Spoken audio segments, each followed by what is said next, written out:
Hello, travelers. Welcome to Reach the World's Explorer program. For over 20 years, Reach the World has inspired youth to become curious, confident, and compassionate global citizens through virtual exchange. My name is Tim, and I'm so glad you're joining us for today's live stream event. What lies in the darkest, most remote depths of our oceans? How can we use incredible underwater robotics and technology to explore these places that inspire so much curiosity? Those are the questions at the center of Reach the World's virtual exchange with members of the Ocean Infinity team. Today, we're journeying to the Eastern Pacific Ocean, somewhere between Hawaii and Mexico, if you can picture that in your mental map. And we're going to be talking to Ocean Infinity Offshore Manager Seth Hickman. Seth is actually aboard a ship right now, the Island Pride, in the Pacific Ocean as we speak, and he's going to tell us what it's like to live and work at sea. If you haven't already read Seth's article about his work in ocean exploration, we'll add the link in the chat bar to the right-hand side of your screen. Seth also recorded an amazing video tour of his ship, Island Pride, which you absolutely cannot miss. As soon as we're finished today, go check out this video. We'll put a link to that in the chat as well. And finally, if you're just joining us and want to reserve your classroom's place on this virtual exchange expedition, we'll add the registration link to the chat bar too. I want to give a special welcome to the teachers and students who are joining us live today from around the world. Please feel free to use the YouTube chat bar to let us know you're here, where you're joining from, and of course to share any questions you have for Seth as we go. Today, Seth and I are going to be talking, so we're going to get to a lot of questions, and we'll get to as many as we can over about the next 30 minutes. So without any further delay, it's time to unlock the ocean secrets. Seth, welcome to Reach the World. Hey everybody, Seth here. It's a pleasure being here with you guys, and I hope you're excited about what we're about to talk about, and bring on the questions. I'm ready. Fantastic. Yeah, Seth, thank you so much for joining us. I know you're in the middle of your work out in the Pacific Ocean, and we really appreciate you pausing to tell us about your life and work on the ship. Maybe you could start by just sort of introducing us briefly to you, how you became an offshore manager with Ocean Infinity, and just sort of tell us a little bit about yourself. All right, so I'm originally from Louisiana. Hopefully, we got some fellow Louisianians in there. But after I graduated from there, I joined the Marine Corps. Was in the Marine Corps for 8 years.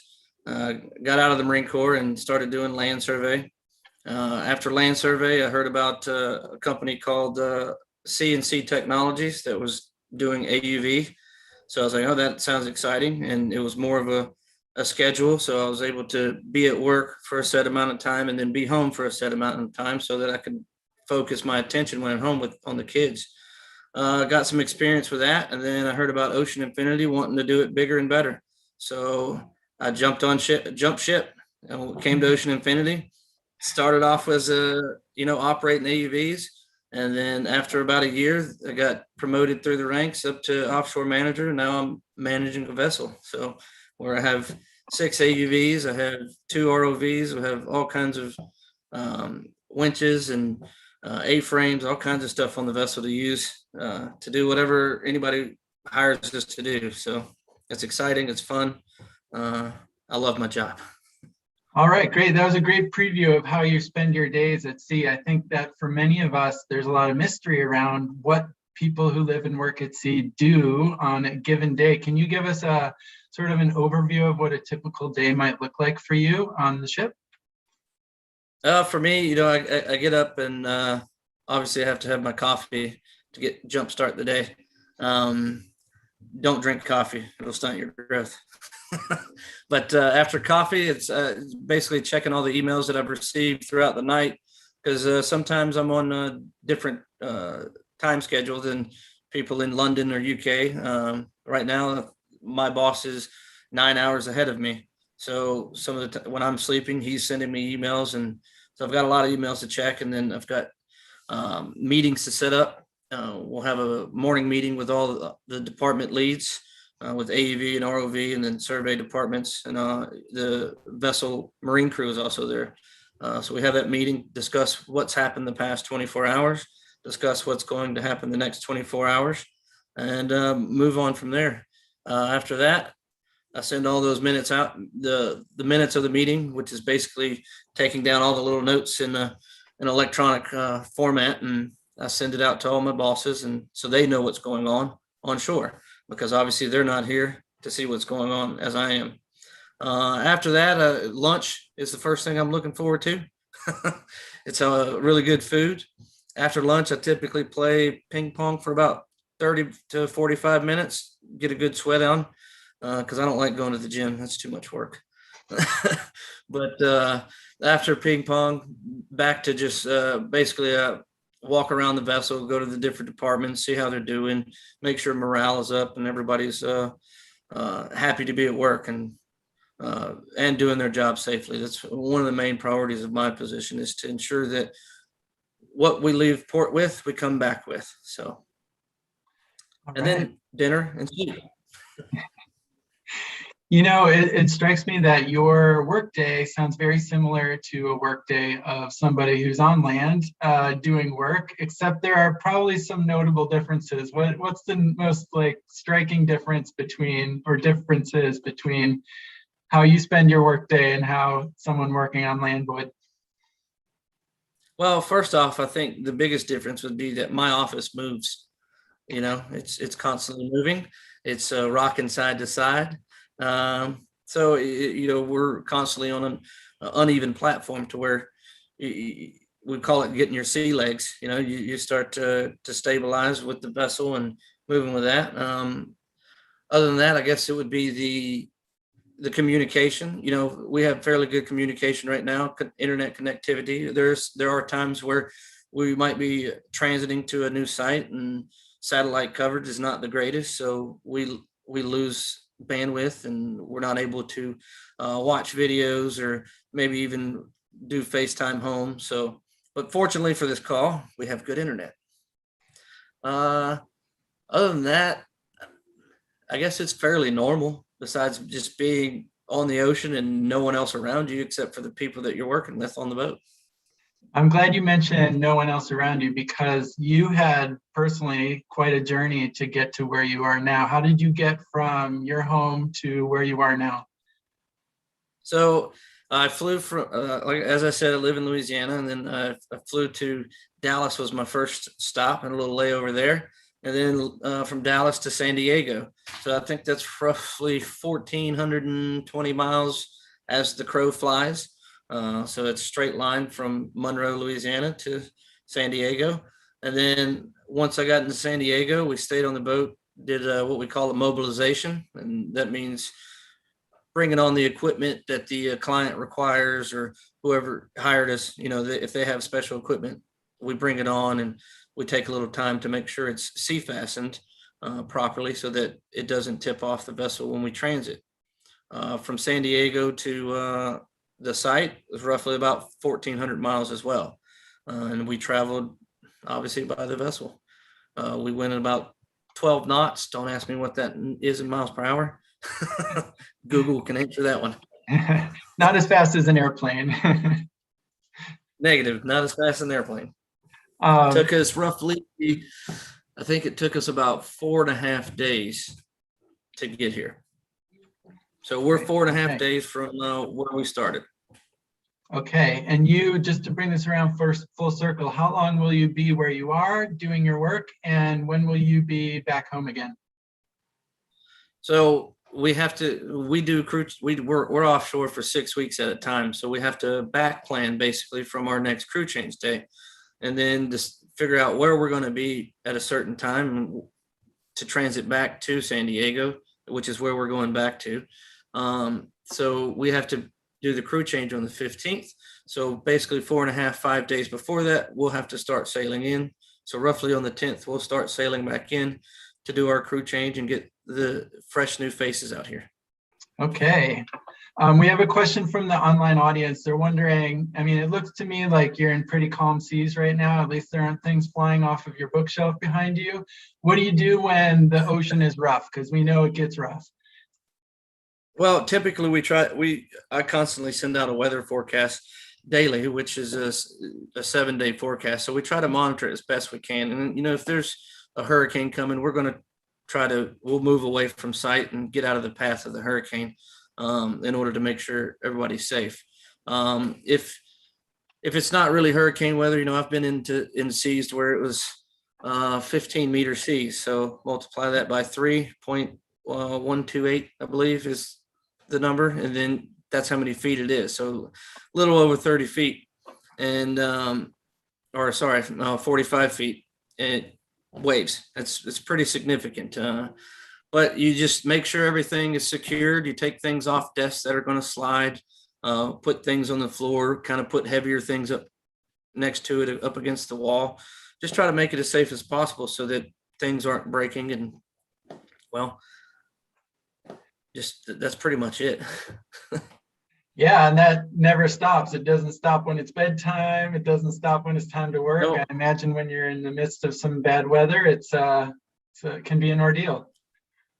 Absolutely. We do have limitations on when we can work and what extremes of weather we can work in, because we don't want to damage the equipment and we also don't want to injure anybody. So we want to be as safe as possible because, again, we're 4.5 days away from any doctors or anything like that.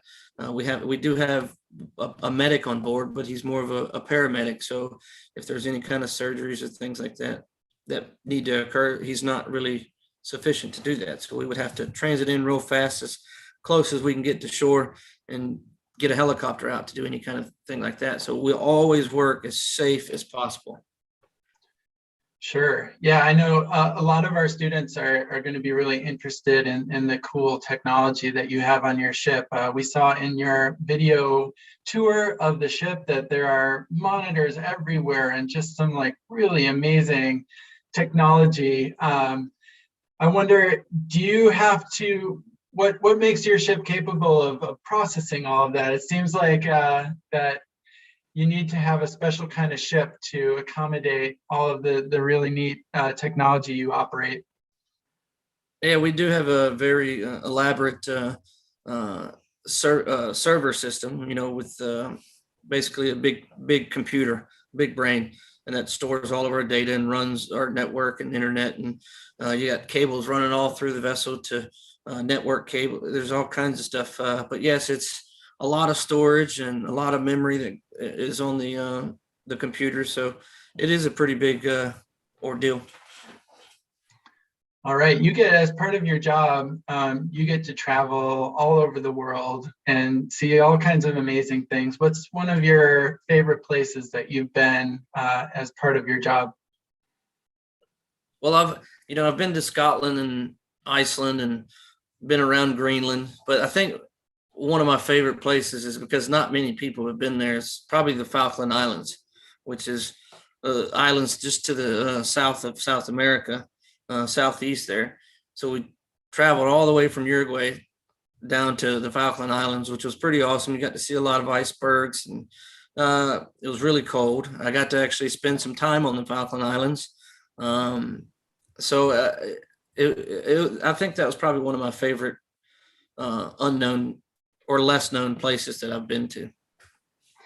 All right. I know it's pretty typical for people working at sea to work with people of different nationalities, people from different countries, all coming together on whatever the mission of the ship is. Do you work with people who speak different languages and come from different places? See that? Yes, I do. Everybody on board speaks English because that's the common language spoken at sea. Because you do have people from different nationalities working on vessels. So the typical people I work with, like our Marine crew, the ones that run the vessel and are on the bridge, they're Norwegian. So from Norway, cold place. And, that's where this vessel was actually built, was in Norway. So I work with people from Portugal, Brazil, Germany, France, Ireland, Scotland, London. I mean, it goes on and on. So, I do get to work with a bunch of different nationalities, and you learn a few words here and there from different languages, So it's pretty exciting. You get to experience, the way they live life, and the culture that they grew up in too. So um, just being on the vessel with all the people from foreign countries is a cultural experience in itself. Yeah, absolutely. It sounds like it. You touched briefly on this, but in addition to offshore manager as one job you could do on a ship like Island Pride, what are a couple of the other jobs you could do if working at sea interested you? I mean, if you go to the marine crew side, which is the ones operating the vessel, you can start off as an AB, which typically you'll start off as an AB, which is basically stands for able body. They do a lot of chipping, painting, and things like that, maintenance on equipment on the vessel, um, uh, and from there you would work your way up to maybe be a crane operator. You can operate one of a big crane to lift heavy equipment and move it around on board, or even lift stuff from deep sea, from the seafloor. You could go more towards the engine side, where you're working on the engines, be a chief engineer. You could be electrician on the vessel. You can be a vessel captain, where you're actually operating the vessel. And then if you go our side, then you can work ROVs, you can work AUVs, robotics. Typically, the career field you would want on Ocean Infinity side of things is some type of engineering degree, electrical engineering, mechanical, computer engineering, robotic engineering. That's typically the degrees that the guys I work with have. And then you just come to work and work with those things and work yourself up the ladder. All right. Yeah, that's great. That's a good preview. Next week, we're going to be talking with one of your colleagues who's an AUV expert, and we'll learn more specifically about what it takes to be an AUV operator and work with AUV. So that's a great preview for us. Our Reach the World students always love to hear about animal interactions. And I wonder, during your time at sea, if you've encountered any animals, or if it's just really sort of a watery surface and you don't have much animal interaction. No, we do have animal interaction. It's typically a lot of times coming out of port, you'll have the dolphins swimming at the bow, kind of swimming with you, swimming with the vessel as we're transiting through. I've seen whales. I've seen a sunfish, which is actually pretty rare to see out in the open ocean. That was pretty neat. We first thought it was a shark, but the fin was a little bit too floppy. And I was like, no, that's not a shark. And look at it, it's too squished. So, but they are pretty massive. If you look at some actual good images on Google, or do a little search. What else have I seen? Maybe I think we've seen some seals before, but I mean, the wildlife is out there. I have seen sharks before. You see a lot of fish and flying fish.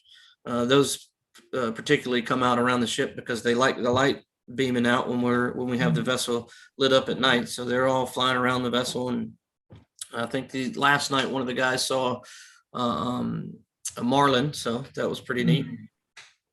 Is it very common for you to see other ships while you're out in the ocean? Typically where we go, not really.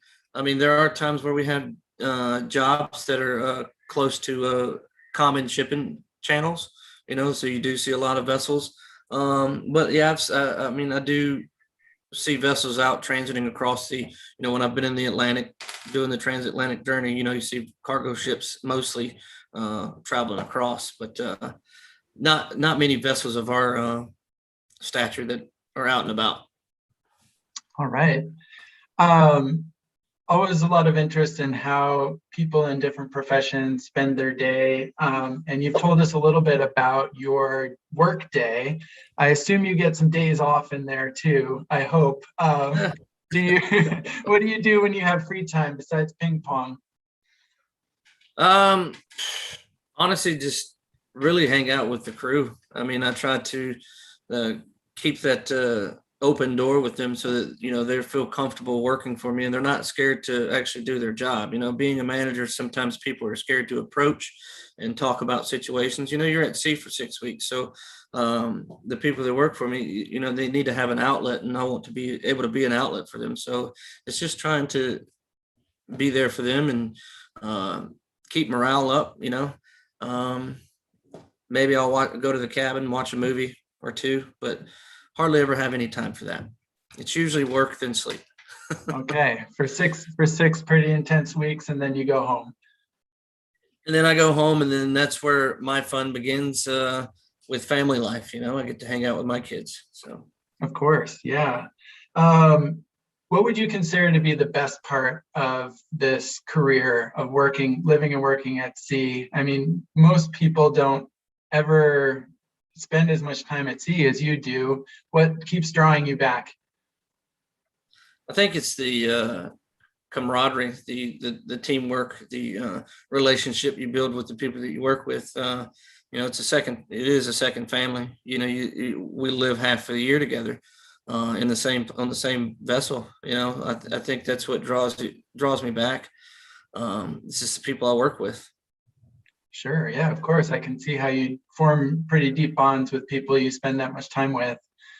You, in your Reach the World article, you mentioned a ceremony that sometimes happens on the ship when you cross the equator. Can you describe that a little bit? Neptunes passing or crossing. Basically, so Neptunes guards the equator, and then if you haven't, you have to go through this fun, and I can't tell you about it because you're going to have to learn on your own because it's kind of secret until you cross it. But it's pretty exciting. It could be nasty. You could eat something that's not tasty, but it's a tradition that all mariners have gone through, and you suck it up and you do it. It's fun at the end. It's good laughs. You might be covered in some flour or some eggs, maybe some cornflakes. You never know. It's just a time-honored tradition that's I don't know, even know how long it's been going on, but I think I've crossed the equator probably over 20 times, but you only have to do it once, as long as you have your certificate when you're on board. It's an initiation of sorts to the new people. Absolutely. Right? That's a really neat tradition. I would encourage any students to go and read the little bit about that Seth wrote in his logbook article, and there's a picture too. Looks like there might be some costumes involved. There might be a closet somewhere on the ship where you store a trident just for that occasion.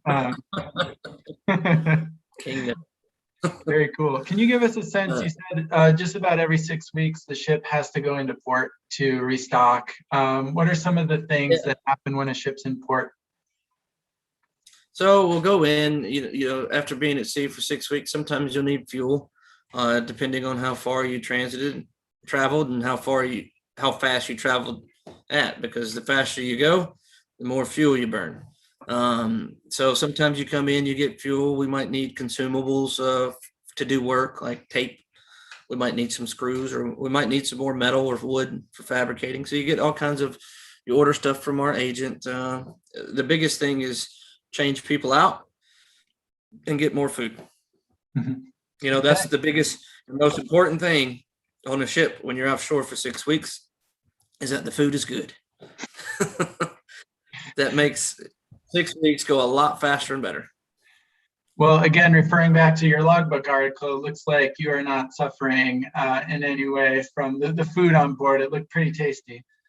Not at all. The food has been great this trip too. It's over the past 3 years since I've started with Ocean Infinity, the vessels that we've chartered, they've had very good marine crew, and they're the marine crew is the ones that provide the catering crew.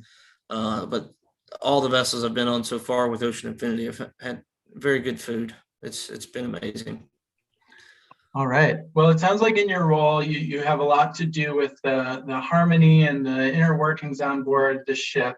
Obviously, your mission in most cases is to explore something beneath the surface of the ocean, which is it just Yep. captures the imagination of people everywhere because the ocean is so poorly explored and we know so little about it. Do you get to sort of be involved when things are going underwater and you get these first glimpses of the ocean floor, sometimes, miles beneath the surface? Absolutely. Absolutely.